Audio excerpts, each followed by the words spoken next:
Well, that's been the diplomatic corps. If you look back in history, look back at World War II, look back at the Vietnam War, the diplomats would always have quiet conversations, and what they're doing in many cases is trying to develop off-ramps so that people can gracefully exit from the situation that you find yourself in.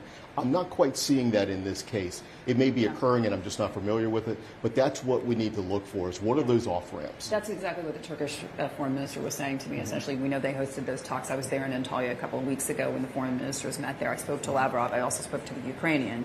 And he was saying we want to find some kind of a graceful exit. It seems to me that the two major points of contention at this moment are the status of Crimea and the status of the Donbass. And that seems to be that's the major sticking points at this point. But I want to ask you, before we let you go, does this kill the energy transition, at least in the short to medium term, the energy crisis that we're in? I mean, everybody can talk a big game, but does it kill the energy crisis? And do companies, for example, or private equity groups like BlackRock have to really take a step back and think about the fact that they decided for ESG and shareholder reasons, under shareholder pressure, to go green as opposed to traditional financing of fossil fuel investment and all of these things?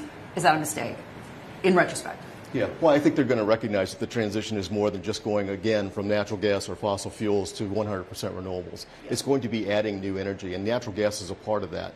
And I think as we take a step back and look at this transition, will it continue? Will the decarbonization goals continue? Yes, they will, because that's where the public is going.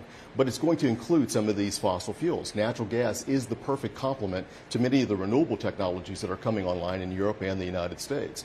So I think you're going to see companies take that step back and reevaluate. Maybe it's not 100% renewables in the short term. It may not even be that in the long term. It's going to include some of these other, what we call base load generation type fuel sources. You're going to see those come back to the fore as they balance the needs between their carbon goals, decarbonization goals, and their energy security.